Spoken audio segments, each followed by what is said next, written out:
Hello guys, welcome to my channel. Guys like, share, comment and subscribe. टीको, नन्हा बहादुर ज़राफ़ा। टीको एक गर्म, सुनहरी सुबह अफ्रीकी मैदानों में पैदा हुआ। आसमान नारंगी और गुलाबी रंगों से रंगा हुआ था और हल्की सी हवा लंबी घास को सरसरा रही थी। जब टीको ने पहली बार अपनी आंखें खोले तो वो हैरत से दुनिया को देखने लगा। वो एक कमजोर सा नन्हा ज़राफ़ा था, घुटनों पर गिठलियां थीं और सर पर नर्म रोए। जब वो पहली हुई, बार खड़ा हुआ, इसकी टांगें कांप रही थीं। उसकी माँ, एक लंबी और नर्म दिल ज़राफ़ा जिसका नाम लोमा था, प्यार से उसकी नाक से उसके चेहरे को छुआ। तुम एक दिन लंबे और ताकतवर बनोगे मेरे बच्चे, लोमा ने सरगोशी की, लेकिन पहले तुम्हें सीखना होगा। टीको ने तजस्सुस भरी नजरों से उर्द-गिर्द देखा। सब कुछ नया था। ऊपर उड़ते रोशन परिंदे, भनभनाते हुए कीड़े और इकासिया के दरख्तों में हुआ की सरगोशियां। अर्धगर्द और जानवर भी थे, ज़ीब्रा, हर्न और एक सिस्त सा शेर जो एक दरख्त के नीचे सो रहा था। पहले चंद दिन टीको अपनी माँ के साथ ही रहा। वो बगैर लड़खड़ाए चलना सीख गया और नीचे की शाखों से पत्ते चबाने लगा। ज़राफ़े दरख्तों की ऊंची शाखों से पत्ते खाते हैं, मगर टीको अभी सिर्फ निचले पत्तों तक ही पहुंच सकता था। एक दोपहर जब सूरज ने घास पर लंबे साए डाले, लोमा टीको को करीबी पानी के तालाब पर ले गई।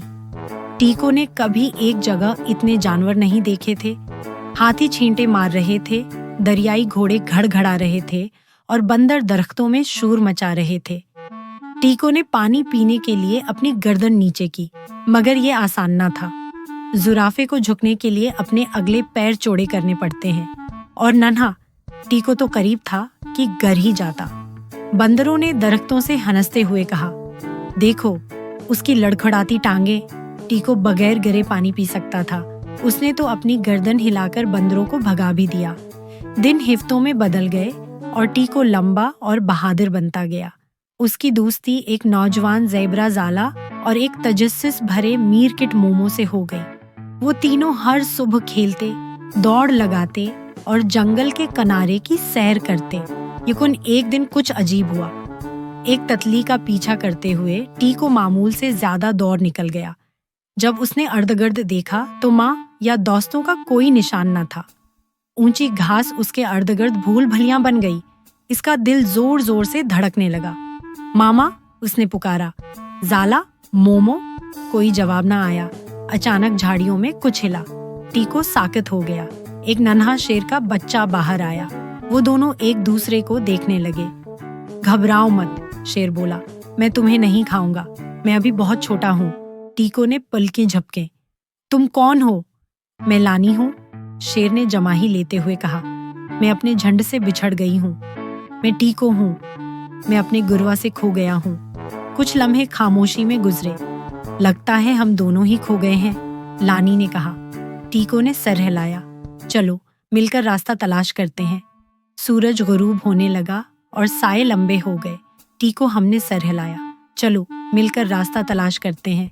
सूरज गुरूब होने लगा और साए लंबे हो गए और लानी साथ साथ चलने लगे। उन्होंने ताज़ा पानी की खुशबू का पीछा किया, इस उम्मीद पर कि वो उन्हें पानी के तालाब तक ले जाएगा। रास्ते में वो एक दूसरे की मदद करते रहे। ने अपनी ऊंचाई से दूर के निशानात देखे और लानी की तेज समाअत ने उन्हें गीदड़ों के एक घोल से बचाया। उठे वो उकीले से कहीं ज्यादा बहादुर थे। आखिरकार वो एक मानस जगह पर पहुंचे। टीको ने इकासिया का वो दरख्त पहचान लिया जहां वो और उसकी माँ आराम किया करते थे। हम करीब हैं, उसने लानी को अपनी नाक से छुआ। तुम्हारा शुक्रिया। तुम्हारा भी, लानी ने कहा। उम्मीद है हम दोबारा मिलेंगे।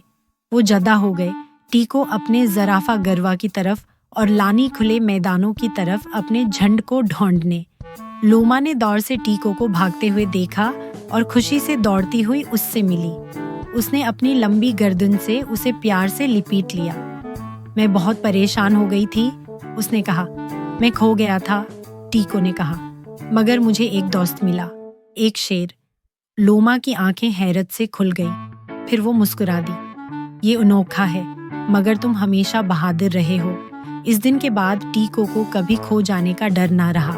उसने सीख लिया कि सितारों से रास्ता कैसे पहचाना जाए, घर की आवाजों को कैसे सुना जाए और खौफ के वक्त भी कैसे खुद को बुलंद रखा जाए।